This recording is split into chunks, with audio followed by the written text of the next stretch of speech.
The Conservative Party gets together for its conference in Manchester this week, and Kemi Badenoch finds herself less than a year into the job, fighting to retain the leadership of the Tory party.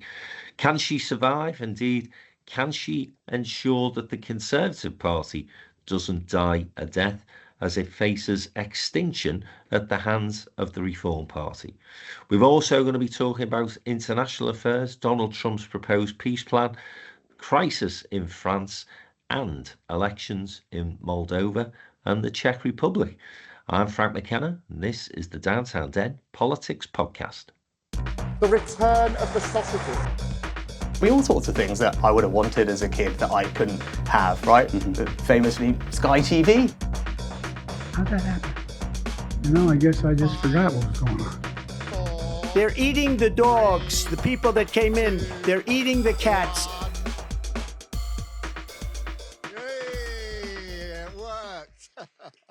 Welcome back to the Downtown Den Politics Podcast with me, Frank McKenna, joined as ever by Joe Phillips and Jim Hancock. Back to our usual Monday slot, having delayed our recording last week in order to review the Prime Minister's speech at the Labour Party conference. But of course, over the weekend, the Conservatives have kicked off their conference in Manchester. Kemi Badenoch in some trouble. The polls showing that the Tories are lagging behind not just Labour but Reform, and Reform seem to be eating their lunch. She is under pressure for her leadership. She's already made one contribution to the conference, which hasn't been particularly well received, I have to say, and she's done a couple of set-piece interviews with the key television commentators.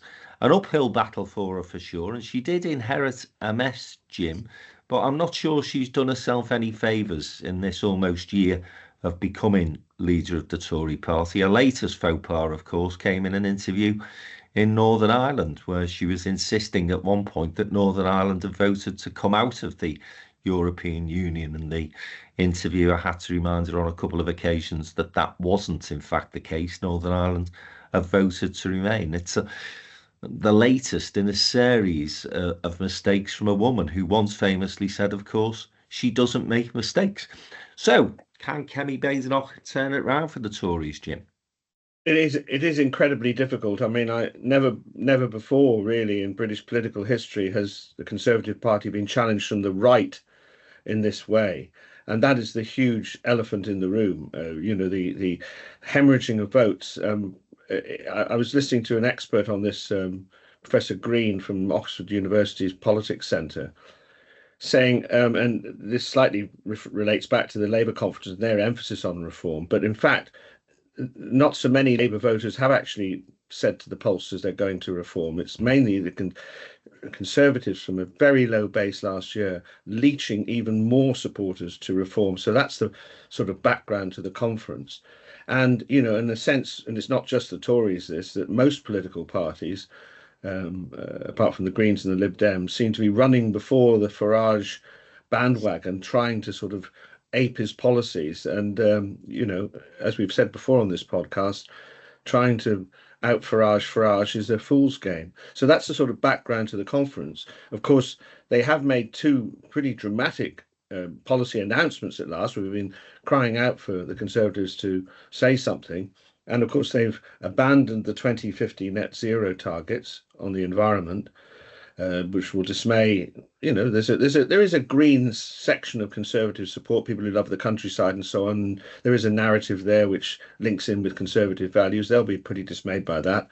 And of course, this pledge, unequivocal pledge now, to leave the European Court for Human Rights. So those are that's the sort of policy background to the conference. And again, we wonder how one nation Conservatives are going to react to that. They're trying to grasp hold of policies that the voters will like. Mel Stride, the distinguished Treasury frontbench spokesman for the Conservative Party, was on the radio this morning at his fluent best, as you'd expect me to say, talking about welfare reform and making cuts in welfare. Which I think, it's an issue they might make some traction on, because Labour's in difficulties with its parliamentary party over reform of that. And they plan to do that by cutting some of the costs of this immigration crisis and stopping the boats, also by reforms to the civil service. But a difficult conference. I mean, people have commented on how few people there are in Manchester, how the exhibition, the stands and all that, they're pretty diminished compared to obviously when they were in government. So, as you said in introducing me, Frank, the general trend has been going backwards from a very bad defeat, and that spells trouble for any political party. Yeah, it was a terrible inheritance for her, because lowest number of MPs the Tories have had in certainly my memory. They got an absolute pasting, didn't they? There's still this hangover from Liz Truss, even though we did have Rishi Sunak in office for 18 months or so. But the Truss premiership, as short as it was, did unequivocal damage really to the Tory brand, and she's recovering from that. But as I said in my opening remarks, she's not really held herself, made some really poor errors of judgment during her time as leader, has not managed to do much at PMQs. I think her last performance when she skewered Starmer over the Mandelson situation was probably her best performance. But then I'm not sure she's moved in the right direction. Well, she certainly moved in the far right direction in a sense in policy, but I'm not sure, as you say, Jim, whether aping reform is the way that the Conservatives need to go if they're going to start to reclaim the support that they've lost to not just reform but to other parties as well. And they did lose some voters, of course they did, to Labour at the last election. Joe, what are you making of it all? Well, I think the Tories at the moment are completely irrelevant. And it's partly because of their utter failure in government. And I think, it's not just Liz Truss, it was the mendacity of Boris Johnson, and then that utter chaos of Johnson, and, the defenestration of Theresa May, the nonsense over Brexit, Liz Truss, Rishi Sunak, and so on and so forth. And, although we know Labour can't keep blaming everything on the Tories, it's very difficult for a party that was in government for 14 years to stand up and say, we're going to do this. Because, the obvious riposte is, well, why didn't you do that before? And they similarly can't blame Labour, because Labour haven't been in government long enough to be able to be blamed for things. I think the problem with Kemi Badenoch is that she comes across as disinterested.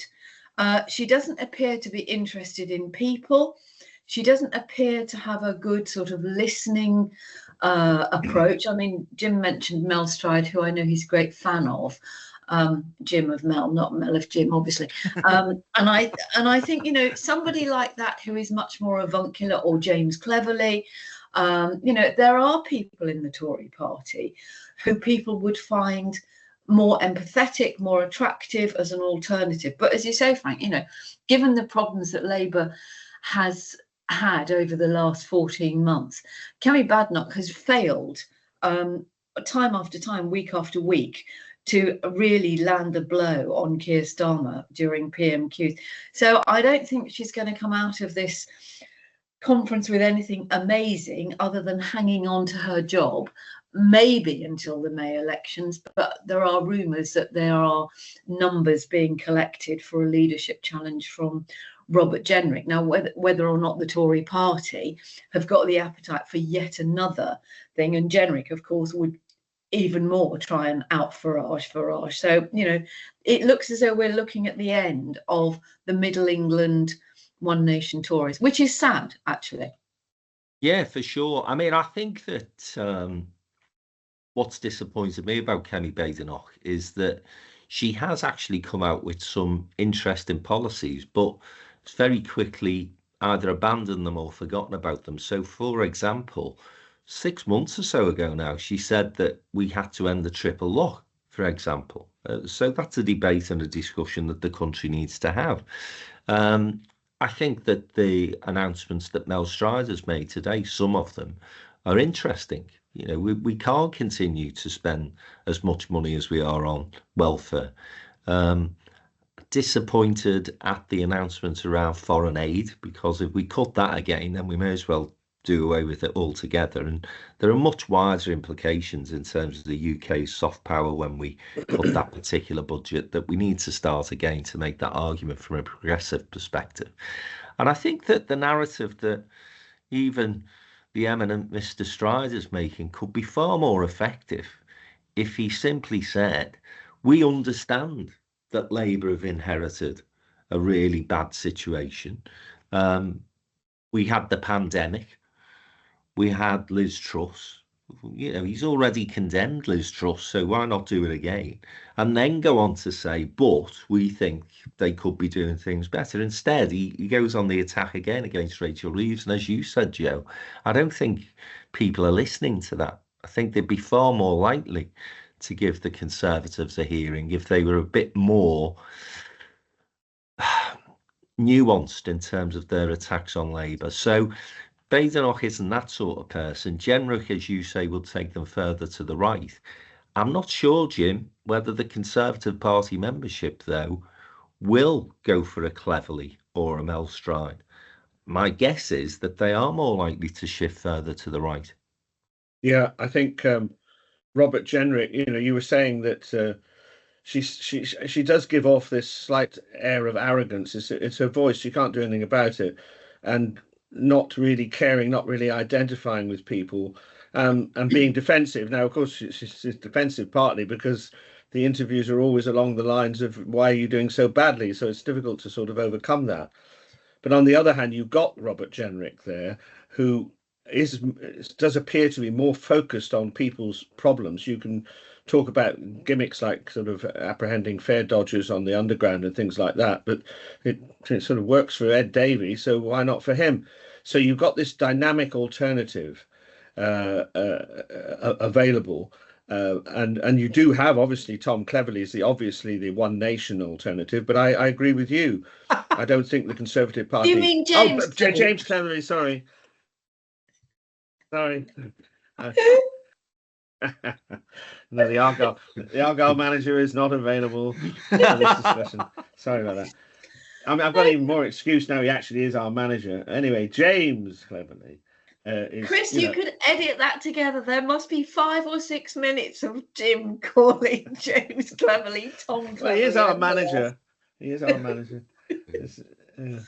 Anyway, it's a good job there isn't a politician called Moyes. Otherwise, Frank would be making the same mistake. But I don't think, you know, in a leadership race, in the current circumstances, you not only have that instinctive Conservative grassroots support for the right, which I think is there, but you'd also have waverers who would be calculating that in the circumstances of reform's threat, do you want Cleverly or Jenrick? And they'd probably conclude that they needed a sort of more of a fighter in Jenrick. Just one historic piece of information for you. Margaret Thatcher would have been 100 years old on October the 13th. I wonder what she'd make of it all. Yes, well, they are doing a number of things to celebrate that particular anniversary, aren't they, at the Conservative conference in Manchester, and she will be, no doubt, turning in a grave, won't she, at the state of their party. And, of course, she would never have taken us to the position of having a referendum as to whether we should stay in the European Union or not, because although she was a Eurosceptic, she was very clear that economically it made no sense whatsoever to leave the EU. So Mrs. Thatcher will not be best pleased with her Conservative Party at this moment in time. Just let me say this, though, in terms of where they are, and they have been written off as an irrelevance at this moment in time. Keir Starmer only gave them one line during his conference speech, which was to say, the Conservative Party, do you remember them? Focusing almost entirely on reform. But I think, and we'll come on to this a little later in the programme, but reform are still, in my opinion, a very shallow political organisation. They're a one-man band in a sense. And the Telegraph over the weekend have been doing this thing, as I say, we'll talk about a little more detail later around this Russian investigation and so on. If they implode, the Conservatives need to be ready to take advantage of Labour's missteps. And whether or not Jenrick is the man for that, I'm not convinced. And also wonder whether or not those people that we forget about, the One Nation Conservatives, many of them have already left the party, of course, but there are still some remaining. Where are they going to go, Joe? What are they thinking? Are they looking at the Liberal Democrats as an alternative home, do you think? I think they are. And I know, we talk about membership, but I think these days the membership of a political party is not so indicative as how people vote. And I think people are less likely to sign up and commit to a party because they will be much more promiscuous in their voting habits. And I think, what we've seen, we also saw Zach Polanski, the new Green Party leader, making quite sort of fiery speech at their conference last weekend, where they also banned women activists in favour of the transgender agenda.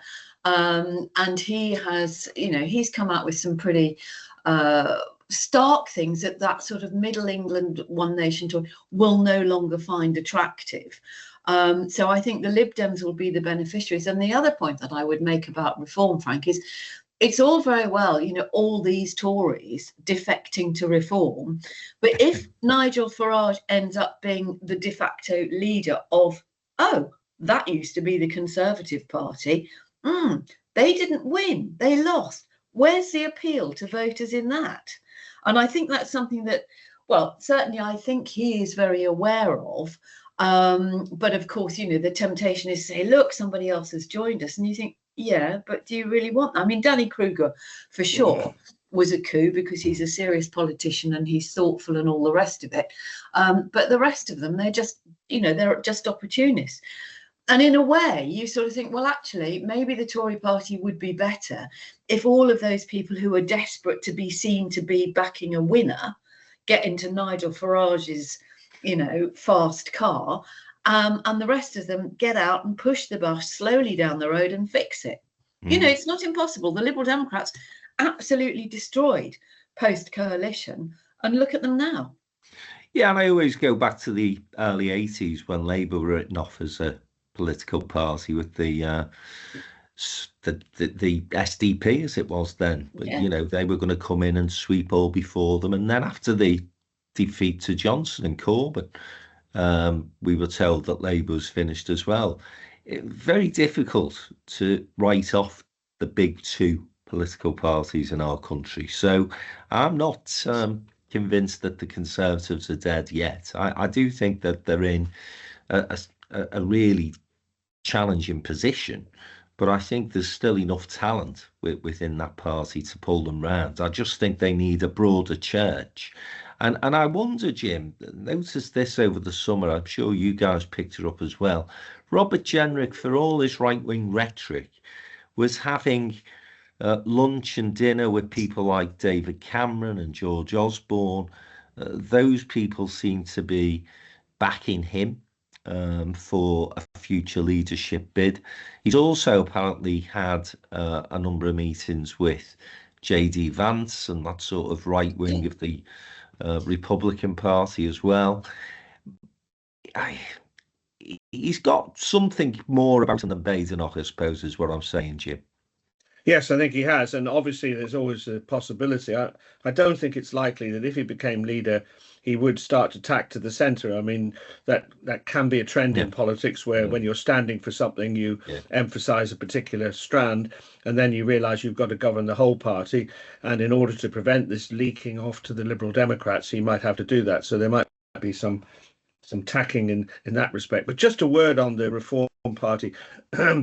I mean, I'm not saying it's going to be a fundamental factor immediately, but I watch quite a lot of regional political programmes in the northwest and the west of England, things like that. The Reform spokespeople that are put up can't string two words together. They are appalling quality people.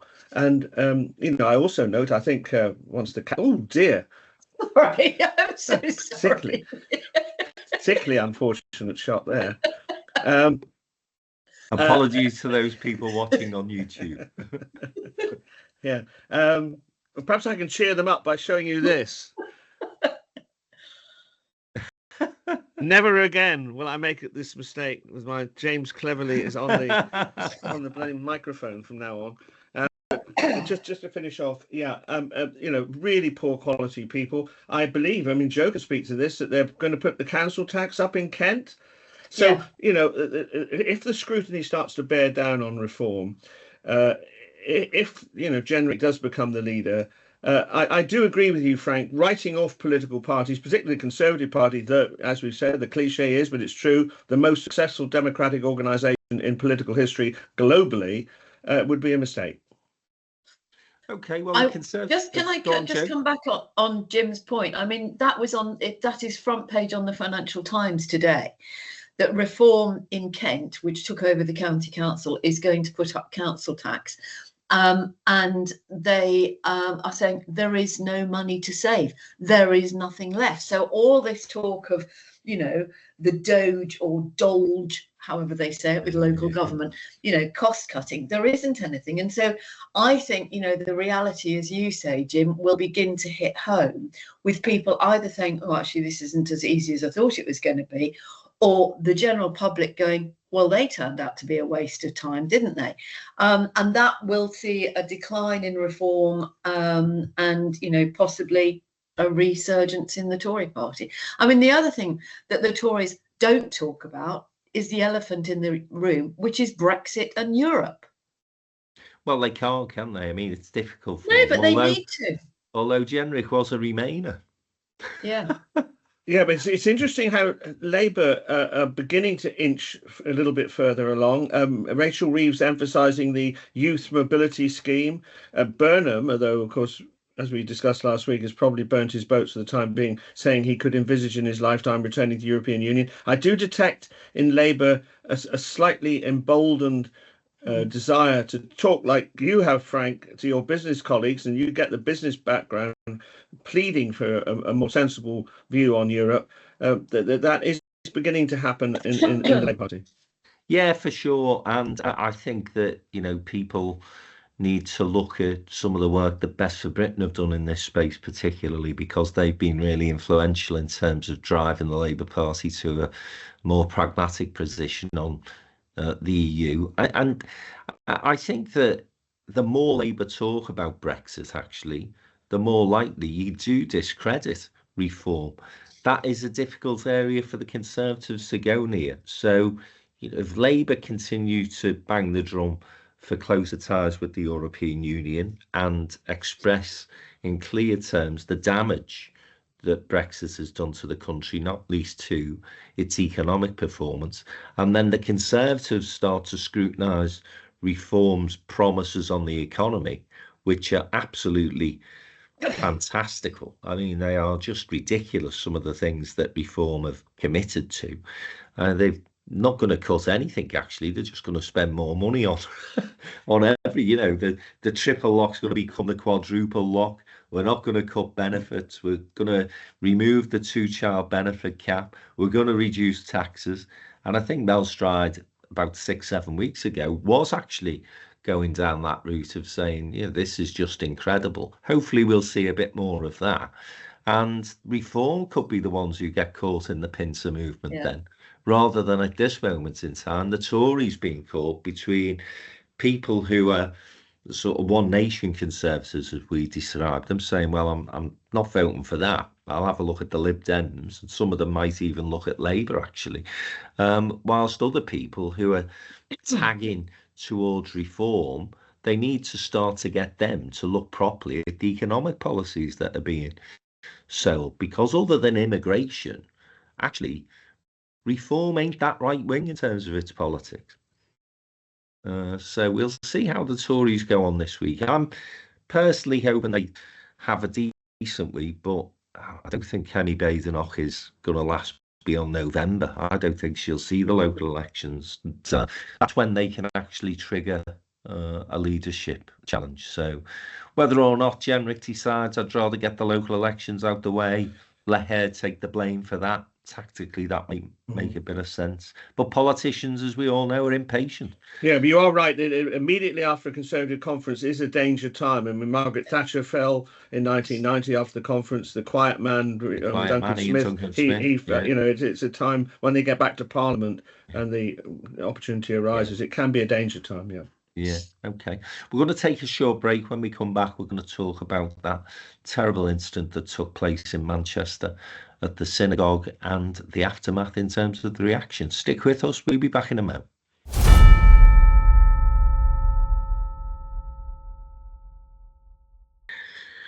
On Tuesday, the 4th of November, Downtown in Business, in association with Aston University, will be hosting Changemakers Live Summit. And we've got a host of fantastic speakers for you to listen to, including the Chief Executive of Siemens UK, Carl Ennis, and the Managing Director, Birmingham City Council, Joanne Roney.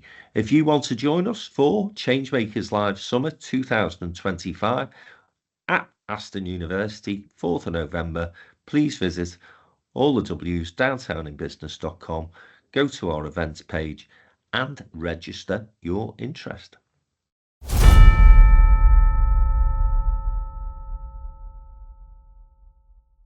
Welcome back to the Downtown Den Politics podcast with me, Frank McKenna, joined as ever by Joe Phillips and Jim Hancock. And of course, there was an appalling attack that took place at the synagogue in Manchester last week, where there were a number of victims, one killed by the assailant and another accidentally killed by the police, several people still in critical condition.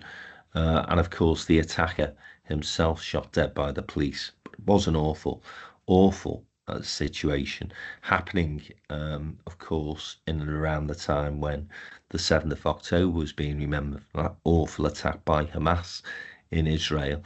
But we're going to talk and focus on the aftermath of the attack, because, of course, what this then led to was a call, I think very reasonably, from the Home Secretary, the Prime Ministers and others, for any pro-Palestinian marchers and protesters to stand down for a few days and basically show their respect to the victims of that awful attack. Unfortunately, those pleas went unheard. And I have to say, Joe, we now have a situation where the Home Secretary is saying, right, well, we're going to have to start to look at seriously giving police powers to ban marches and protests. That is something that instinctively I think us three would be squeamish about.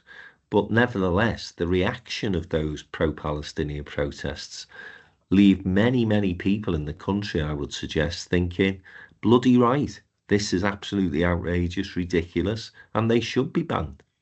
Yeah, I mean, I think it shows you the malevolence of Palestine action, actually, whether or not you think they should have been prescribed as a terrorist group, which I think is part of the problem. And it's very difficult to see how the government can now say, oh, they're not, but they are clearly not the same as Al-Qaeda. But what you've got is this ridiculous situation where people who very genuinely are concerned and worried and upset about what's happening in Gaza and the plight of the Palestinians, instead of, and I think I said this last week, instead of going on a protest and holding up a poster that says, I support Palestine, by just simply saying, I support Palestine action, they're committing a terrorist offence. And then it takes 4 police officers to move them because they won't walk. And it is an utter waste of police resources. It's embarrassing. And I completely agree with you, Frank. I mean, you start having a crackdown on protests. Well, okay, it's fine. It's Shabana Mahmood, and it's something that most people think any grown-ups in the room would have said, hang on a bit, just like politicians do. They suspend campaigning when something awful happens, and we just accept it. We just go, okay, we're not going to do that for a couple of days. Just let the dust settle, out of respect.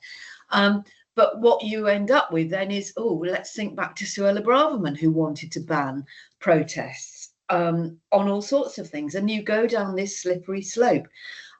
I think, the laws on protest and marches and public order are extremely convoluted. And the police and local authorities do have an awful lot of powers. Now, I understand that the thinking at the moment is that you say to them, we're not going to ban the march, but we're going to ban it from being in the same place week after week after week, which is sort of fair enough. But, at what point do you then go, okay, well, you've done your march, that's it, you've had 3, that's your limit, it's a triple access, you've taken your money out, thank you very much, you can't do any more protests. It's a really difficult tightrope for the new Home Secretary to walk along. I think her comments and Keir Starmer's have been very measured and very sensible and very empathetic directly after that appalling attack in Manchester. But of course, we've already seen a mosque being set fire to in Sussex, and we are living in such febrile times that it doesn't take much for malevolence to take control, and Palestine Action, whoever are the leaders of that, actually need to sit down, whether it's with Shabama Mahmood or if they feel more comfortable with Shami Chakrabarti or somebody, and go, okay, we need to work out a way of doing this, because it's not helping the Palestinian people, it's not helping anybody, and it's just alienating an awful lot of the British public.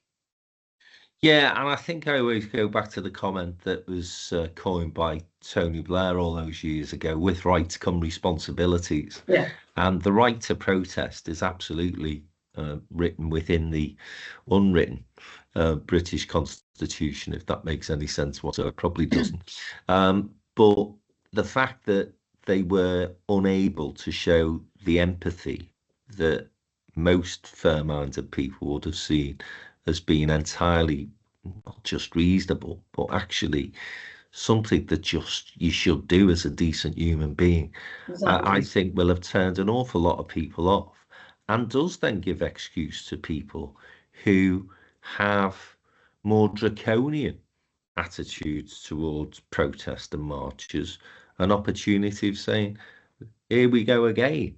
It's they're not the only gang who do this. They Just Stop Oil crew again lost an awful lot of sympathy because of some of the tactics that they were using, blocking roads, stopping people from getting to hospital appointments, stopping ambulances at times from doing their job. So, Jim, it is a difficult balance for the Home Secretary to strike this, isn't it? Because more and more people who I speak to are saying, why the bloody hell should we be wasting all these resources on these idiots who go and march on things that, as Joe's just sort of referenced, they're not making a difference anyway. Donald Trump and Netanyahu aren't sitting at home thinking, oh, fucking hell, we better watch ourselves because this Palestinian Action Group in the UK are kicking off. Yeah, you mentioned the Just Stop Oil campaign, and Penny Mordaunt, who is in the wings and wants to come back into the Conservative fold. I don't think we've seen the end of her political career, because she always impresses me when she speaks. Did actually say... Others held their sword as well, Jim. Pardon me. Sorry, I didn't hear that. She's good as holding a sword. Oh, yes, indeed. They did, when they were just disrupting everything, they did bring in measures to stop that. And to be fair, I'd Just Stop Oil then, I think, withdrew that form of protest. And she also said yesterday that a lot of the people on these Palestinian marches were useful idiots. Now, took my breath away, really, for her to say that, because my analysis is that these things are led by, very often by extremists, and some of these people, most of the people there probably are genuinely appalled by the scenes in Gaza. But for a leading Conservative to call them useful idiots, I thought was probably a step too far. But it goes to the point that you're making. I mean, a number of other points. Last week, Panorama exposed the police at their worst, and at the weekend we saw our police at their best. They have a very unenviable job in trying to keep two sides apart, and they are often deployed from other duties that we would like to see them doing. So, big up for the police in that respect. And just finally, the Jewish community, I think, generally speaking, in the last 2 years, since those appalling attacks by Hamas, have tried to adopt a tactic of keeping a low profile, whereas the pro-Palestinian people have taken a different course. But it was refreshing to see them coming out at the weekend, and whether we like it or not, they found, and I think this is why Lamy was booed, the Starmer's decision to recognise the state of Palestine is not popular with a lot of Jewish people, at least at the moment. They passionately believe that should have been withheld until at least the hostages were home, etc. So, our Jewish friends have sort of kept their head down, but they are now speaking out. We don't want it all to ratchet up. As Joe says, we're in danger of an ever escalating tension, and we don't want, in a way, the moderation of the Jewish community was a blessing in these torrid times, but they've now felt the need to speak up. But let's hope that it can be moderated. But it was very insensitive. There was a Palestinian march in Manchester on Thursday afternoon. Never mind the weekend. So Shocking. It's somehow the toxic, and of course social media, as we've discussed, just generates more and more of these problems. We were saying off air, we like to offer our lovely listeners and viewers sort of our opinions on how these things can be solved. But I share your view, as you expressed it off air, Frank, of general depression about this. I don't see an easy de-escalation of this toxic atmosphere. No, it's so difficult, and it's difficult for all the players, whether that be the police, whether that be the government.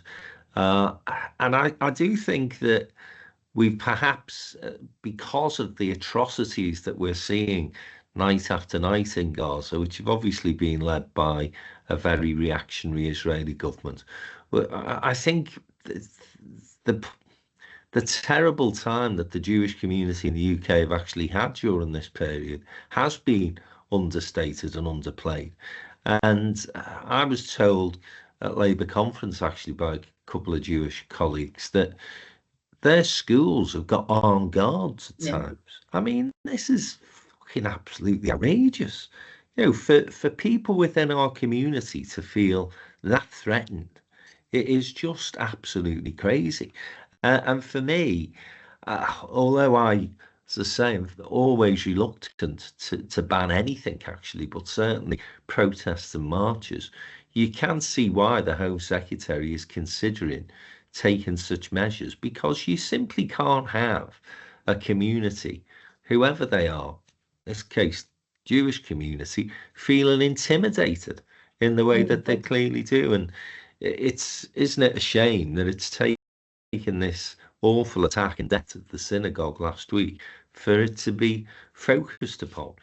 I think one of the things is about how the police interpret it, and they interpret this labyrinthine structure of rules. But actually, I heard this morning, and Jim will probably remember this because he's obviously older than you and me put together, Frank, that actually the government did ban National Front marches, or the routes of them, through London's East End and through Jewish communities, as well as sort of Muslim communities. So it's not impossible. You can do things, you just need to do it in a way that doesn't go down that sort of slippery slope of banning everything.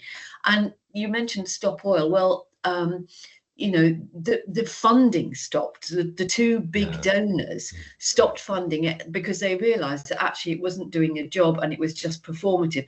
I don't know who funds Palestine Action, but that's where the responsibility lies. And I would recommend anybody, just to make you feel thoroughly depressed, read Matthew Syed in yesterday's Times, who went to the march on Saturday and tried to engage in conversation. And the level of ignorance and nastiness towards him, trying to engage in a dialogue with people on there, is really shocking.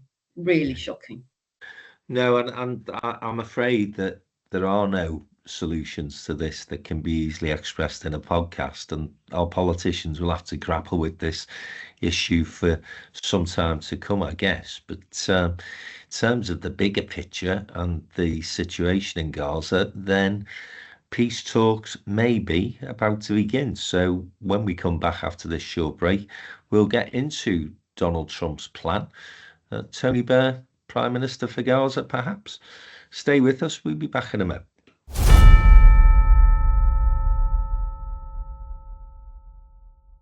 Welcome back to the final part of this week's Downtown Den Politics podcast with me, Frank McKenna, Joe Phillips and Jim Hancock. So we've not talked about international affairs for a few weeks. It's not that Donald Trump has been sleeping or in a coma, sadly. He's been busy working on all sorts of things, including, more positive note, this potential peace plan for Gaza.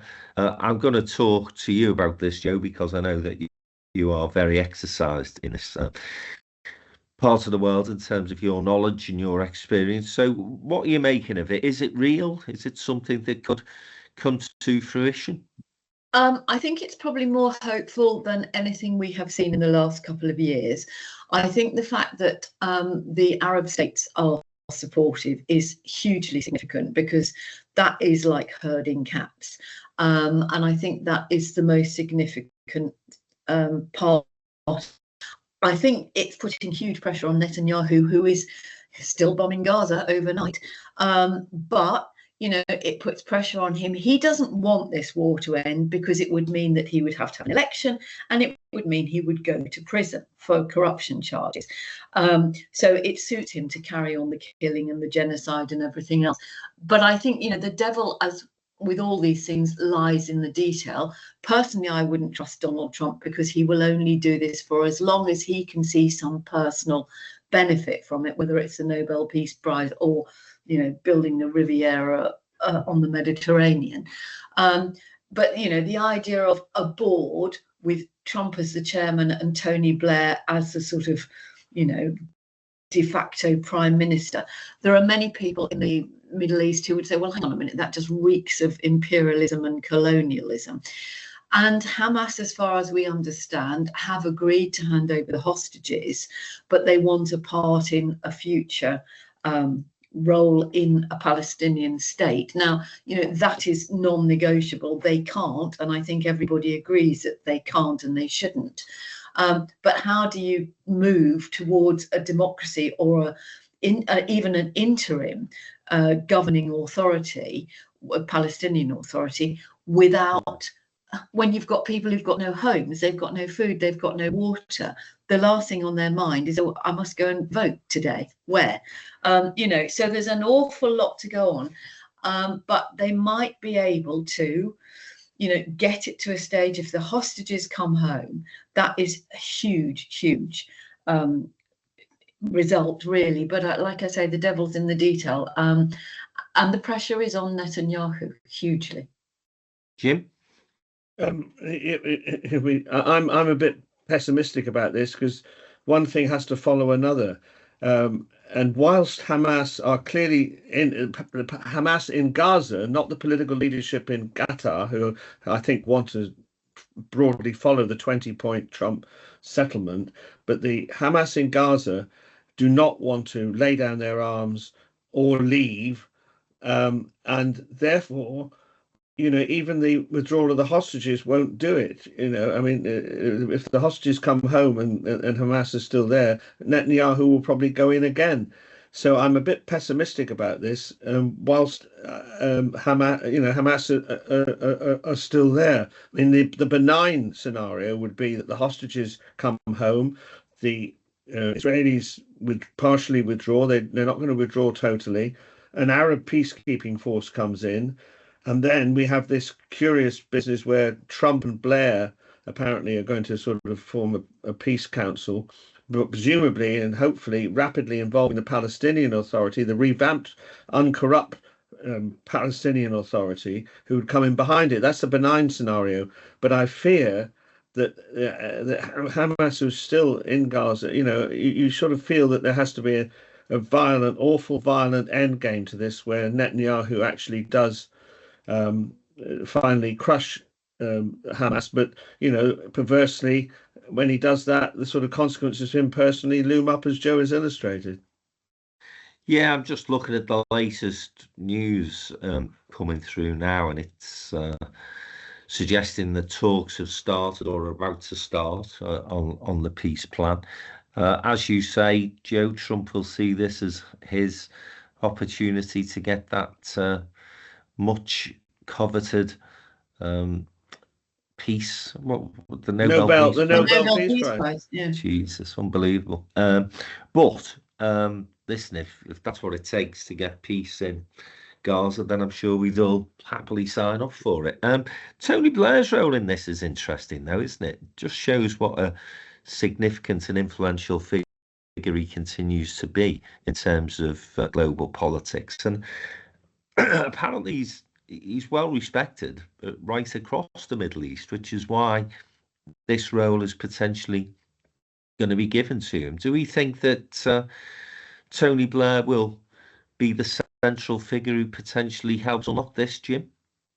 I think it's possible, yes. I mean, his critics will say that his role in the Middle East has been mixed, to say the least, that he was a co-author of the disastrous attack on Iraq, which destabilized the whole region.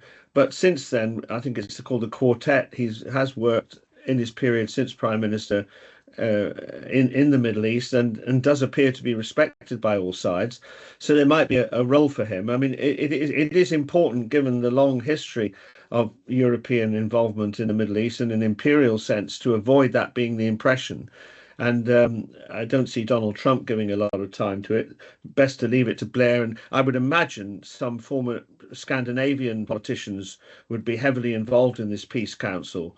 But all the time saying, that our aim is to hand over to a reformed Palestinian Authority to at least set up in Gaza a Palestinian state. Now, I know it's a small chunk of what the Palestinians want, but, baby steps from this tragedy. If they could actually get Gaza operating, not with Trump's hotels, although there's no harm. I mean, you look a lot. You see these terrible pictures of these poor refugees heading south, and you look to the left, and there's the beach. This is the Mediterranean. In other parts of the Mediterranean, we go on holiday. There'd be no harm in developing all the assets of the Gaza Strip in the interest of the Palestinians. Go on, Joe. And that's exactly what happened in Beirut. After the civil war, Beirut was the Monte Carlo of the Middle East, and then it was rebuilt amazingly, and is still now, a very chosen and lovely destination for people who want to go swimming on the beach, and they can be up skiing in the afternoon. I mean, it's a wonderful area, and it does have huge potential. And the other thing that I think is really important is that if you've got the Arab states behind you, they have got money. Now they can use that money to say, we will rebuild the infrastructure and those sort of things, so that you're not so dependent on a corrupt Palestinian Authority. You might argue you're dependent on the whims of dodgy leaders in the Middle East and the Gulf states. But actually that does give the Arabs much more of a foothold, if you like, and therefore much more leverage about how the future looks.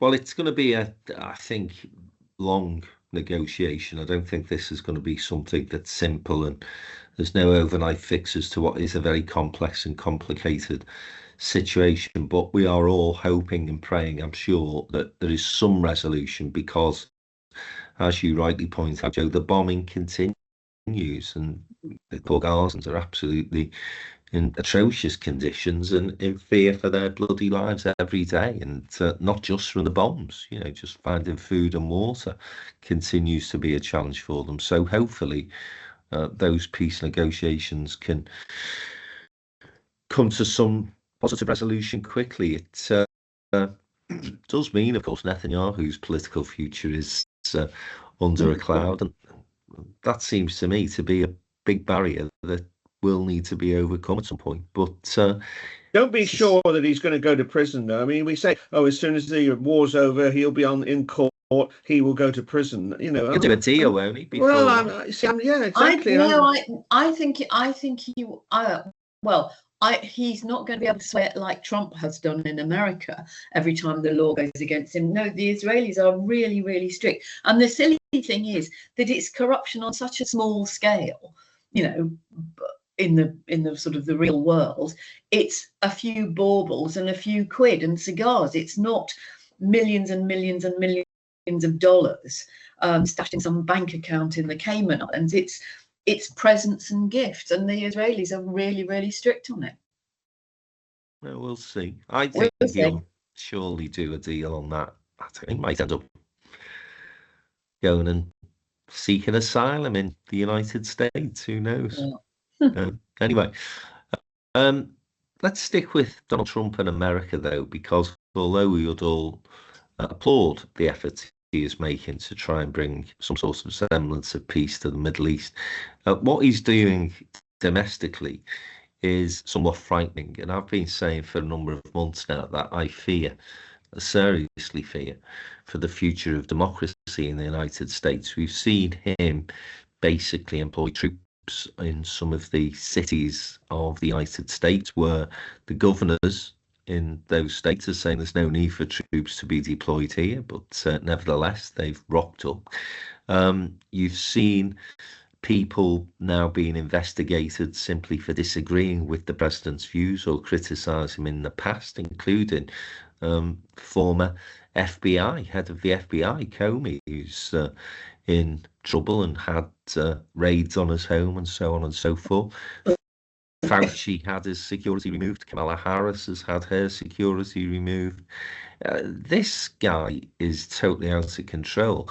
And whereas in the past we've thought there were enough checks and balances within the American system to stop a sort of move towards almost dictatorship, we're not seeing these people standing up. And Jim, I'm increasingly concerned that the midterm elections due next year, Trump will find a way of either postponing / cancelling those elections or actually fiddling them.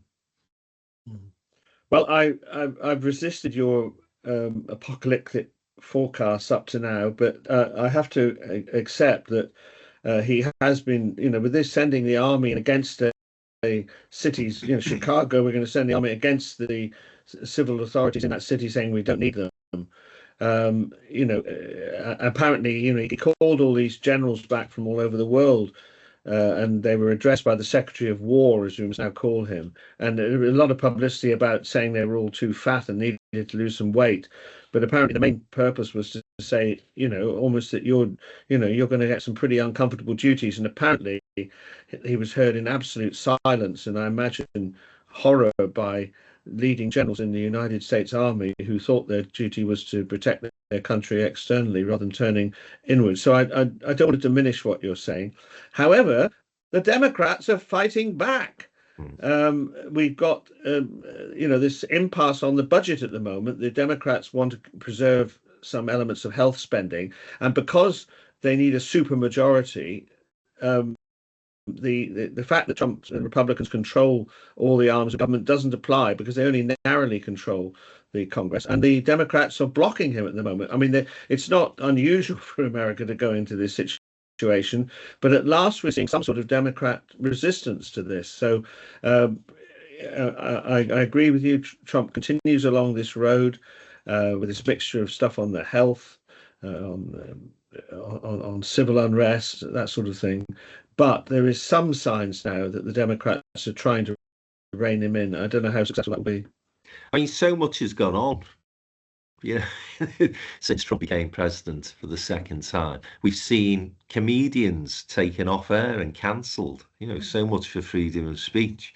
We've seen. Well, he's back on air now. Jimmy Kimmel's back on air now. There was a big pushback, wasn't there, from celebrities? But the fact that it happened in the first place, and the fact that there's an awful lot of those big corporations, news channels dancing to Trump's tune these days. Pretty frightening stuff. Attacks, as I say, on educational institutions. And I hear the point you're making, Jim, but I do wonder whether a government shutdown doesn't simply play into Trump's hands at one level, because surely what the MAGA lot and Trump in particular thrive upon is chaos. And it seems to me that government shutdowns usually backfire on the Congress, not the president. I remember very well the shutdown during the days of Clinton, and it sort of started Clinton's revival and rebound because people blamed Congress. They didn't blame the president. So I don't know, Joe, what's your thinking on this? Well, I think the shutdown is going to really have an impact on ordinary Americans. I mean, we see Trump through the prism of the world lens, if you like. But I think, if you suddenly aren't getting paid, you can't get your social security, you can't, go to the park, you can't use public facilities. It's going to have a huge impact. The last time this happened, it was over New Year, Christmas and New Year, so it didn't have the same impact. Well, you're not in Christmas or New Year at the moment. And Trump refused to sit down with the Democrats and try and thrash out something. So, yes, I would agree with you that normally it backfires and people blame Congress. But if the Democrats manage to get their act together, which they are doing very slowly, they need to be able to say, hang on, we were willing to meet, he wasn't. It's interesting, though, because there's an awful lot of stuff now that is beginning to seep out from the American press, actually, amazingly, New York Times, which remains a bastion of independence and will not be cowed by threats and whatnot, about how Trump is appearing yet more deranged and rambling. Well, we know he rambles. He calls it a weave, which I think is something to do with his hair as well. But, to spend minutes of a speech to the generals and the sort of military stuff, talking about how important it was for people to get down airport steps carefully. And, it was like listening to your mad granny. And I think there is growing concern, and I would suspect that some of the people around him, even though they're acolytes, might be thinking, do I actually want to, hitch myself to this wagon as it goes round and round in circles? And you're beginning to see even people like Marjorie Taylor Greene, who makes Nigel Farage look like, a Lib Dem councillor, beginning to say, hang on a minute, this isn't right. But I absolutely agree with you. He will use whatever powers he's got, and even those he hasn't, to create false wars, to send troops in. And, there's only two ways this ends. One is, that the troops say, actually, we're not doing this, which would be, insurrection on the highest order and, the beginnings of a military coup, if you like. Or, Trump becomes so deranged that they say, sorry, mate, you've got to go, and hey, here's JD Vance, he's going to save us. Because, there's no way that the Democrats are going to be able to fight back. And even if they were organised, and even if the midterms do go ahead, Trump's just as likely to say, sorry, they're fake results. Yeah. I mean, it is very scary times, very scary. Yeah, and I'm not sure JD Vance would be manna from heaven as far as progressive are concerned, that's for sure. There are an awful lot of rumours and commentary about Trump's health and his mental stability as well. But then the same could be said of Joe Biden, of course, and that was covered up for a number of years from by all accounts. So we'll see how this plays out. I mean, my view on the stuff that's going on in the States at the moment, and again, it's a rather depressing one, but they seem to be even more polarised than our politics, which is saying something. We were saying in the first part of the podcast, weren't we, how depressing it was to see the lack of nuance these days in political discourse in the UK. Well, the US times that by 20, 30 or 40. And it's just difficult to see where they're actually going to go. And it's interesting as well in terms of Democrat politics over there, the traction that people like AOC and this new young guy in New York seem to be getting. So you see the progressive reaction is to go, in American terms, by the way, AOC in this country would be seen as a very mainstream soft left politician, but in American terms, they are seen as very left. And they're seen, Jim, to get the backing, certainly of younger Democrats. Yes, I mean, obviously, one of the reasons why the Democrats have been incapable of dealing with the onslaught of Trumpian politics is because they are deeply divided on the way forward. Yeah. I think, very crudely, people around Governor Newsom of California think that the posture at the next elections should be much more on the economy and on things that people care about, and much less on what are described as woke issues. But there's a faction within the Democrats who want to double down on that, and then you've got the sort of the economic radicals like former senator, I've forgotten his name now. Bernie Sanders, who believe a radical economic agenda is what is required, and that issue isn't resolved in the Democratic politics. And the American system seems to lack the sort of instruments that we have. Not having a official opposition, you wonder where this debate's going to take place. I mean, presumably there are going to be major Democrat policy conferences fairly soon now to decide how they're going to face the midterm elections if they take place, and what posture they're going to have. But it's this unresolved issue of which way to go for the Democratic Party that's we're looking at the moment. Yeah, I think the final point I want to make about America before we move on to the chaos that is France is that these ICE operations that are taking place where they're rounding up immigrants, or seems to me anyone who's not white, just getting herded into vans and shipped off into I hesitate to use the term concentration camps, but bloody hell, they look awful, the places that they're putting these people in.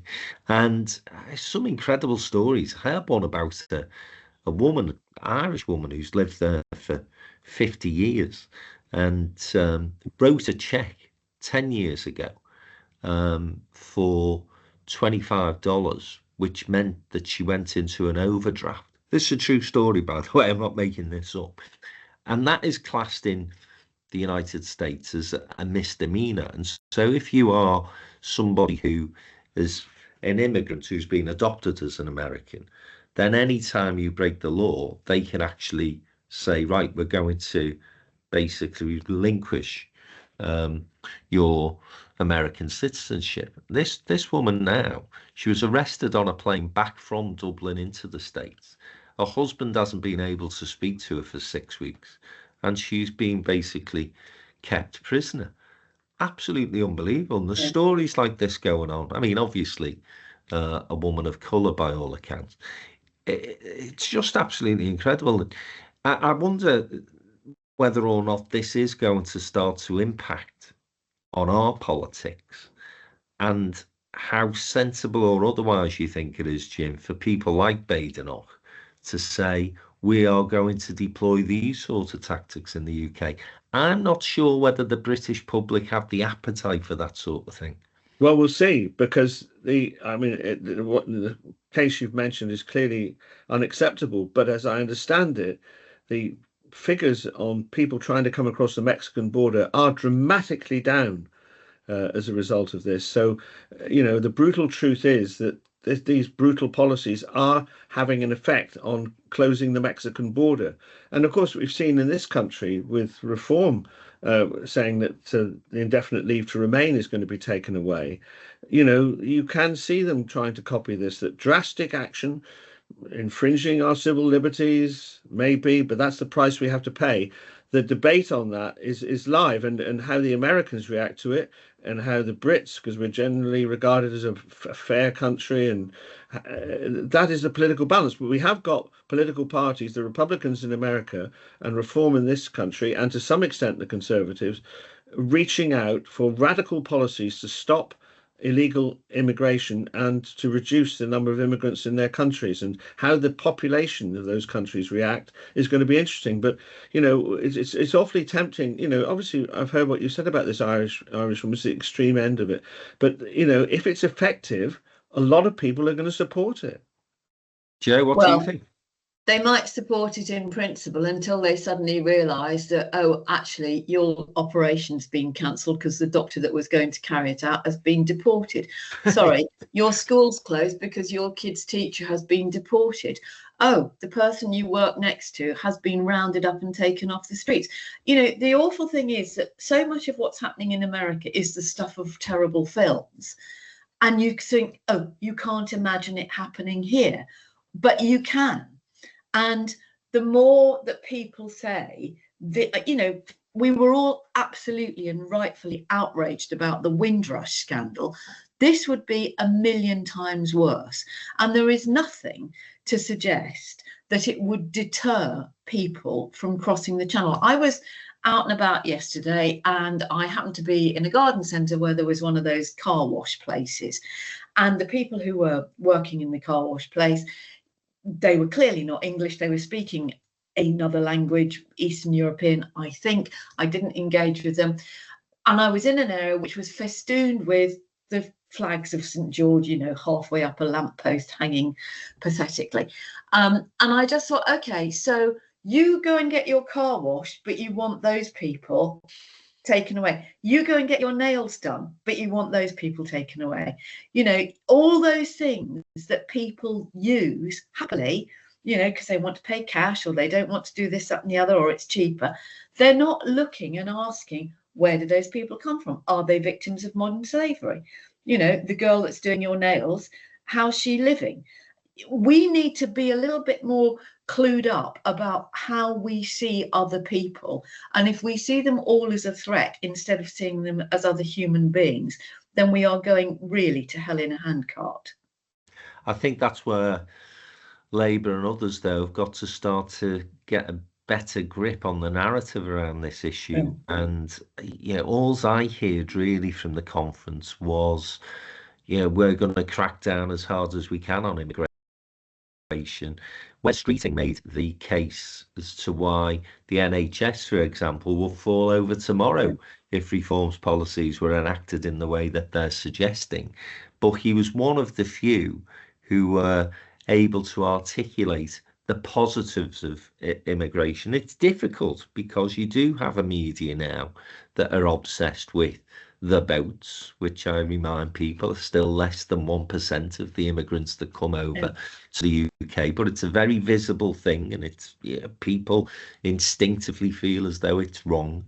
But we've got to start, as I say, to get a more balanced approach to the whole debate about immigration. And if Labour, Tories continue to simply tack to the right and try and out-reform, well, people are going to go for the real thing, aren't they? They're not going to go for the diluted version. So we do need to start to, as you say, Joe, have that more nuanced conversation with people and explain to people the impact that some of these policies would have, not least on the economy and, of course, on NHS. But it's a difficult discussion to have at the moment because, for good reasons in some respects, people do feel as though the country has been overwhelmed, they would say, wouldn't they, by immigration. So we will see.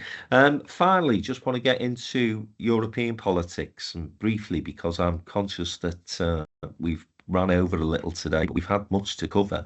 The Prime Minister of France hasn't lost it as long as Liz Truss, this latest fella. So France Prime Minister Sébastien Lecornu has resigned after less than a month in the job, plunging the country into a deep political crisis.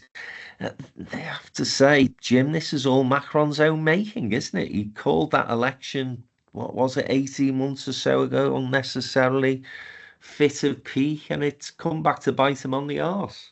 Yes, I mean, as I understand it, the French Parliament is more or less divided three ways between the left, the Macron people, and the right, and they are failing to find any accommodation on the budget and on the sort of cuts that are needed. As we know, the French welfare system is very generous, particularly to pensioners, and the French people seem to be extremely reluctant to wean themselves off this.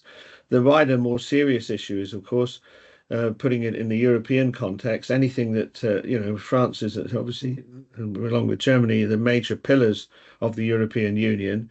And for them to be in disarray at this particular juncture where Putin's drones are coming over the borders of Eastern Europe is not a great look. I mean, that's the more serious geopolitical situation. But I think Macron, who obviously is now in his last years as president, is beginning to lose his authority. and it's difficult to see. I mean, you know, who's he going to appoint next? I mean, he's always appointing prime ministers who he hopes will bring these factions together, but I think he's running out of options.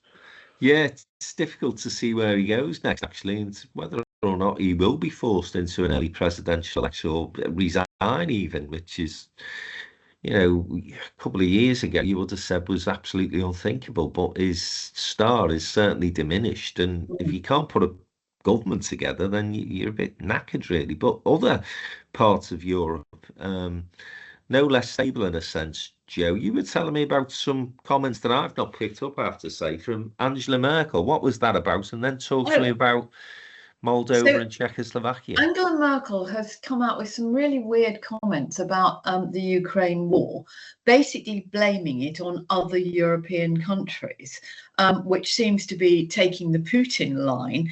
But interestingly, we've had two other elections, one in Moldova where the pro-EU incumbent won, which is really good because there was an awful lot of Russian interference and real fears that it would go Putin's way.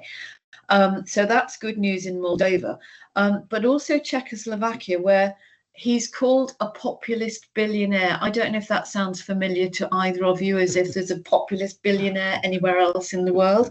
And his name is Andrej Babis. He said there'll be no referendum on EU or NATO membership and wants to review military support for Ukraine. He hasn't won an outright majority, so he's looking to do a deal with other parties. But they are. Is this? It's not. There's no Czechoslovakia. Is it the Czech Republic or Slovakia you're talking about? Czech Republic. The Czech Republic. Okay, because Slovakia was. Well, now you've made me.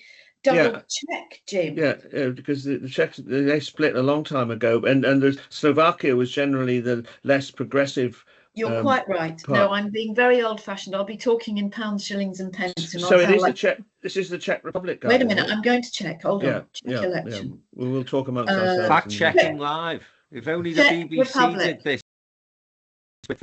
Oh, well, that's even more significant then, because I would have thought you were talking about Slovakia, which tends to be a bit more pro-Russian. So the Czech Republic, okay. I think, and just to bring it back to France, I think you're absolutely right.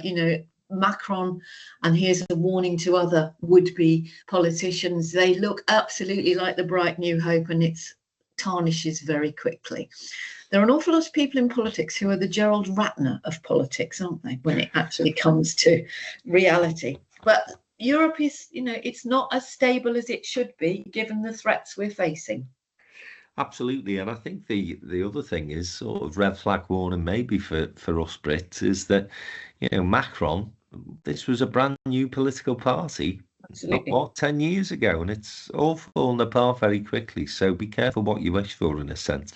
And that just brings me nicely to finish off with all these controversies that the Reform Party is getting itself into in terms of its Russian links. And as I said earlier, the Telegraph have done quite a big expose on Farage's comments on Russia in the past. And then there was this guy who was the leader of the Welsh Reform Party, I think I'm right in saying, who has been prosecuted for taking bribes from the Russians. And pleaded guilty. Yeah, I'm rather surprised and disappointed, James, that we didn't have the usual Sunday slot on the Koonsberg show for a member of Reform, where this big issue, and it's a big issue because, of course, there'd been long-time rumours of Russia's interference in the Brexit referendum and Russia's potential interference in subsequent general elections. Why are we not going after them on this? Because it was the weekend of the Conservative Party conference and a major terrorist incident in Manchester. There's a limited number of issues that the fragrant Laura can cover, and that is the reason why she wasn't on. You want it both ways. You complain when the Reform are on too much, and then you complain when they're not on. Can't wait for Chris Mason to start scrutinising them, honestly. What does need further scrutiny is Farage's arrangements for getting the House in in Clacton. That his wife bought it, and the investigations that I've seen suggest that she was not in any financial position to do so. So I'd like to see some more scrutiny about that, rather than the press wasting their time going after Starmer over buying a patch of land so his very ill mother could look at donkeys. So I agree with you on those priorities. But Laura had a very full agenda yesterday, and that's the explanation. Oh, he's gone all misty-eyed, hasn't he? Yeah. Now, I do think the media need to start to seriously scrutinise reform, which would be a huge help to the Conservative Party at the moment, actually, because if they get to the end of this week and Kemi Badenoch hasn't made the speech of her life, then I think they are in serious trouble, and whether or not even a Robert Jenrick could save them will be questionable. So let's see what happens with reform and Russia's links, and whether the media pick up the cudgels, not just the BBC, others as well, that need to start to hold Farage's feet to the fire. But yeah, on a serious note, have you noticed Badenoch is using the same tactic now as the Trumps and the Farages of this world? So when Laura Kuenssberg was quite rightly asking her what the implications of leaving the ECHR would be, it's just outrageous that all these people are coming into the country, so I'm not answering that question. It's so difficult now for journalists to actually pin these buggers down. You've got to be, really, I think, tough. And just keep pressing the buttons. Well, but to be fair to Laura, she did on the question of 170,000 deportations. Where are you going to send them? And there was a very unusual refusal to don't bother me with the detail. Was Badenoch's response. That's exactly what they trade on, isn't it? Don't bother me with the detail. It's a great idea. I'm shooting crap. Somebody else will sort it out. It is. I mean, it's just unbelievable. I don't know how you manage that, but we've got to find a way, because Trump got away with this for years, didn't he? Anyway, we're being told by our producer we have well overrun. Quite right. And listen, we're getting into the sphere of fucking Liverpool injury time now, when they're behind in the game. So we need to close, don't we? Yeah. And just on the football front, I have to mention Jack Grealish and Everton ending Crystal Palace's 19-game unbeaten run yesterday. Of course, our lovable neighbours from over the road, Liverpool, were defeated at Selhurst Park last week with an injury time winner for the Palace. Well, yesterday, Jack Grealish came up with a winner for Everton in injury time. And if my throat has sounded a bit hoarse today, well, you've got Jack Grealish to blame. Listen, thanks for listening, guys. Thanks, Jim. Thanks, Joe. I know we have overrun, but we did have to cover an awful lot this week. I'm hoping to get our good friend from across the pond, Martin Littrow, onto a special podcast, maybe this week, maybe next, to talk and drill into the Donald Trump administration a little more. But in the meantime, have a great week, and we'll see you again on Monday next.